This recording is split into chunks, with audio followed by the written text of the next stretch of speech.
एक दिन राधा अपनी भैंस के लिए जंगल में चारा काटने जा रही थी। तभी पास के एक बरगद के पेड़ पर एक जादुई तोता बैठा था। उसने राधा को देखकर कहा, वाह, ये औरत कितनी मेहनती है।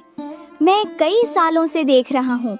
ये हर सुबह जंगल आती है और अपने भैंस के लिए ताज़ा चारा काट कर ले जाती है। लेकिन एक भैंस कितना ही दूध दे, उससे तो बस इनके घर की खीर ही बनती होगी। फिर ये बेचते क्या होंगे? मैं एक जादुई तोता हूँ, क्यों ना मैं गाय बनकर इनके घर चला जाऊँ। मेरे दूध को बेचकर ये अपनी जिंदगी आराम से जी सकेंगे। हाँ, ये ठीक रहेगा। ये औरत बहुत दयालु और नेक दिल भी लगती है। इतना कहकर तोता पेड़ से उतरा और एक सुनहरी चमक के साथ एक खूबसूरत गाय में बदल गया।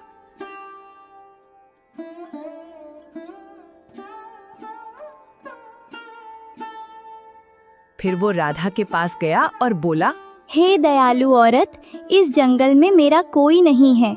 मैं अकेली हूँ। क्या तुम मुझे अपने घर ले चलोगी? मैं तुम्हें बदले में ढेर सारा दूध दूंगी। राधा ने गाय की बात सुनकर आश्चर्य से कहा, ये क्या? मैं कोई सपना तो नहीं देख रही। ये गाय तो बोल रही है। पहले तुम बताओ, तुम बोल कैसे रही हो? मैंने तो आज तक कोई गाय इंसानी आवाज में बोलते नहीं देखी। दरअसल मैं एक जादुई गाय हूँ, इसलिए मैं इंसानों की तरह बोल सकती हूँ और उनकी बातें समझ सकती हूँ। मैं कह रही थी, मुझे अपने घर ले चलो। तुम मुझे सुबह शाम हरा भरा चारा देना और मैं तुम्हें ढेर सारा दूध दूंगी। उस दूध को बेचकर तुम अपनी जिंदगी आराम से चला सकोगी। एक भैंस से तुम्हारा गुजारा तो हो नहीं रहा। राधा ये सुनकर बहुत खुश हुई और बोली, अरे जादुई गाय, तुम सच कह रही हो। अगर ऐसा हुआ तो हमारी सारी मुश्किलें खत्म हो जाएंगी। ठीक है, तुम मेरे साथ चलो। राधा गाय को लेकर घर की ओर चल पड़ी।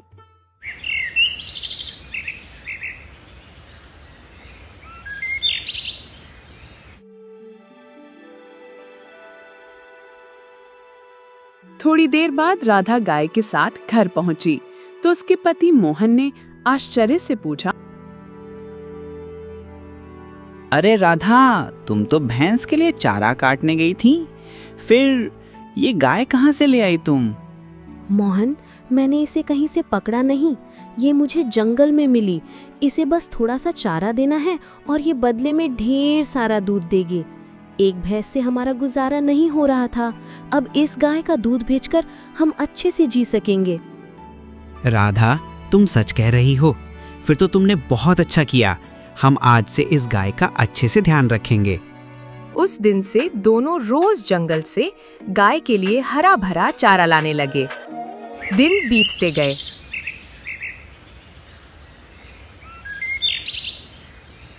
कुछ समय बाद मोहन गांव के मुखिया के पास रोज दूध देने जाने लगा।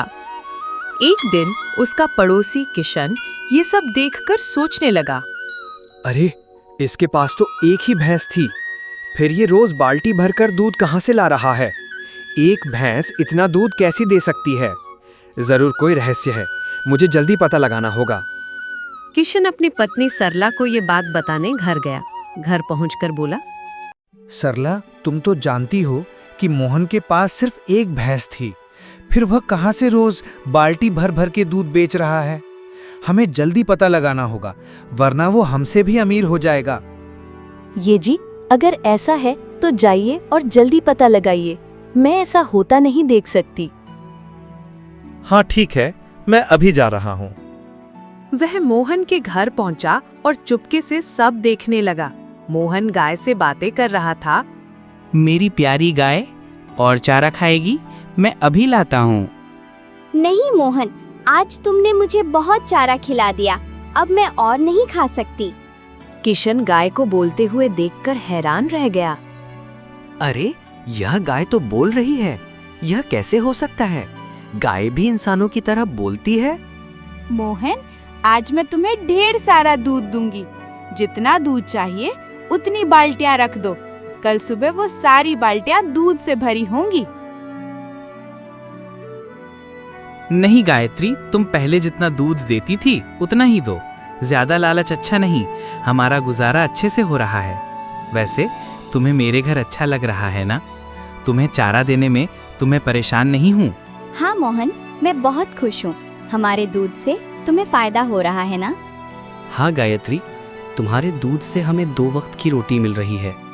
अच्छा, तो ये जादुई गाय है जो बाल्टी बाल्टी दूध देती है। मुझे जल्दी कुछ करना होगा। हाँ, कल जब मोहन गाय को जंगल ले जाएगा, मैं उसे मार दूंगा। फिर देखता हूँ ये दूध कहाँ से लाता है। मोहन, एक जरूरी बात सुनो। अगर मुझे कुछ हो जाए या कोई मुझे मार दे तो तुम चिंता मत करना। जिस पेड़ के नीचे मैं राधा को मिली थी उसकी पत्तियां मेरे सिर पर रख देना। मैं फिर से जीवित हो जाऊंगी। गायत्री, ऐसी बातें क्यों करती हो? मेरा किसी से झगड़ा नहीं। कोई तुम्हें क्यों मारेगा? चलो मैं तुम्हें जंगल ले चलता हूँ। राधा, मैं गायत्री को जंगल ले जा रहा हूँ। अगर देर हो जाए तो चिंता मत करना। ठीक है, लेकिन जंगल में सावधान रहना, वहाँ जंगली जानवर होते हैं।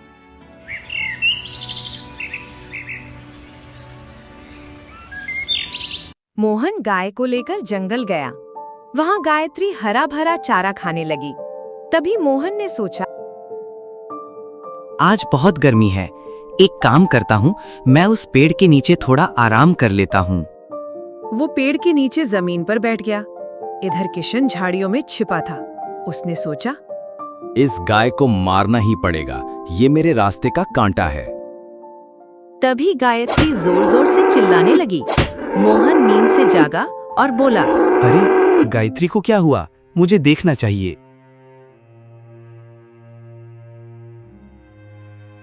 वह गाय के पास पहुंचा और देखकर स्तब्ध रह गया। गायत्री मर चुकी थी। मोहन बहुत दुखी हुआ और उसकी आंखों से आंसू बहने लगे। हे भगवान, ये कैसे हो गया? मेरी गायत्री कैसे मर गई? अब मैं राधा को क्या जवाब दूंगा? मोहन उदास होकर घर लौटा। तभी राधा ने पूछा, मोहन, क्या हुआ? तुम इतने दुखी क्यों हो? और गायत्री कहाँ है? राधा, मैं तुम्हें कैसे बताऊं? गायत्री अब नहीं रही, वो मर गई। ये क्या कह रहे हो? वो तो जंगल में चारा खाने गई थी। बताओ क्या हुआ? मैं जंगल में पेड़ के नीचे सो रहा था, तभी अचानक गायत्री की चीख सुनाई दी। जब मैंने देखा तो वह मर चुकी थी। ये कैसे हो गया? वो गाय हमारी कमाई का एकमात्र सहारा थी। अब हम क्या करेंगे? राधा, चिंता मत करो, मुझे गायत्री का रहस्य पता है। मैं जंगल से पत्तियां लाता हूँ। ठीक है, लेकिन सावधानी से जाना। मोहन जंगल गया।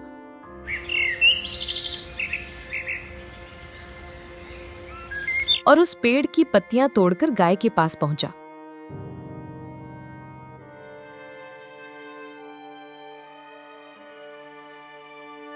उसने पत्तियां गाय के सिर पर रखीं। तभी एक तेज रोशनी के साथ गायत्री जीवित हो गई।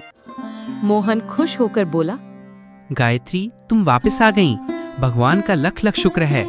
पता है, मुझे तुम्हारे बिना अच्छा नहीं लग रहा था। राधा और मैं रो रो कर बुरा हाल हो गया। मोहन, अब मैं ठीक हूँ। चलो घर चलते हैं। राधा मुझे देखकर खुश होगी। मोहन गाय को लेकर घर गया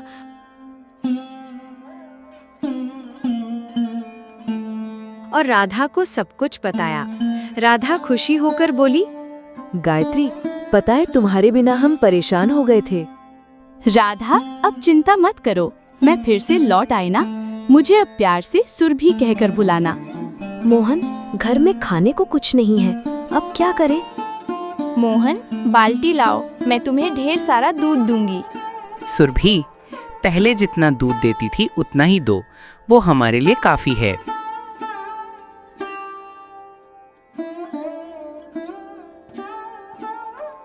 मोहन बाल्टी लाया। एक जादुई रोशनी के साथ बाल्टी दूध से भर गई। राधा बोली, वाह सुरभि, तुम्हारा दूध तो बहुत गाढ़ा है, लेकिन अभी हमारे पास चारा नहीं है। कोई बात नहीं, हमारे पास अमरूद का पेड़ है, उसकी मैं पत्तियां मुखिया लाओ, के पास वही खा दूध लूंगी। देने जा रहा तभी हूँ। किशन अगर पीछे से देर हो आया जाए और तो ये चिंता सब मत करना। ठीक है, लेकिन थोड़ा जल्दी लौटना। मोहन जंगल के रास्ते मुखिया के घर गया। रास्ते में उसने एक बूढ़ी औरत को कुटिया के सामने रोते देखा। अरे अम्मा, आप रास्ते में बैठकर क्यों रो रही हैं? बेटा, मुझे 2 दिन से भूख लगी है, कुछ खाने को मिल जाए तो अच्छा होता। खाने के लिए कुछ तो नहीं है, लेकिन मेरे पास दूध है, आप इसे पी लो। बेटा, तुमने मेरी जान बचा ली। मेरे बेटे बहू मुझे छोड़कर चले गए। मोहन ने दूध का कुछ हिस्सा बूढ़ी माँ को दिया और बाकी लेकर मुखिया के पास गया। मुखिया जी, ये ताज़ा ताज़ा दूध लाया हूँ। मोहन, तुम कई दिन के बाद आया, कोई दिक्कत परेशानी थी क्या? हाँ मुखिया जी, मेरी गाय बीमार थी, लेकिन अब सब ठीक हो गया है। वह दूध देकर घर लौटा। कुछ दिन बीत गए।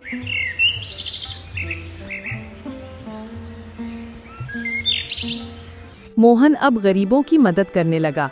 किशन को यह देखकर बहुत जलन होने लगी। ये मोहन तो दूध बेचकर अमीर बनते जा रहा है। मुझे उसकी गाय को फिर से मारनी होगी। गांव में सुरभि के जादुई होने की बात फैल गई। मुखिया को भी पता चला। वो मोहन के घर गया और बोला, मोहन, मैंने सुना है तुम्हारी गाय बहुत खास है। क्या मैं उसे एक बार देख सकता हूँ? हाँ हाँ मुखिया जी, क्यों नहीं, आइए दिखा देता हूँ। वह मुखिया जी को गौशाला ले गया। मोहन, मुझे यकीन नहीं आ रहा है, क्या ये गाय मेरे सामने दूध दे सकती है? हाँ हाँ, क्यों नहीं, देखिए। उसने एक बाल्टी रखी और बोला, सुरभि, मुखिया जी को अपनी शक्ति दिखाओ। एक सुनहरी रोशनी के साथ बाल्टी दूध से भर गई। मुखिया लालच में आ गया और बोला, मोहन, ये गाय मुझे दे दो, मैं तुम्हें बहुत सारा धन दूंगा। नहीं मुखिया जी, यह गाय मैं नहीं बेच सकता। मुखिया ने गाय को छूने की कोशिश की, लेकिन उसके हाथ जलने लगे। मोहन, ये मुखिया गरीबों को लूटता है, आज मैं इसे सबक सिखाऊंगी। मुझे माफ कर दो, मैं ये गाय नहीं लूंगा। मुखिया जी, आपने गरीबों की जमीन छीनी है, उन्हें वापस कर दीजिए और माफी मांगिए। मुखिया को अपनी गलती का एहसास हुआ। उसने सबकी जमीन लौटाई और गरीबों की मदद शुरू की। मोहन, अब मेरा काम यहाँ पूरा हुआ। तुम अब खुशहाल हो। मैं किसी और गरीब की मदद करने जाऊंगी। सुरभि, तुमने हमारी जिंदगी बदल दी। ये एहसान जिंदगी भर नहीं भूलूंगी।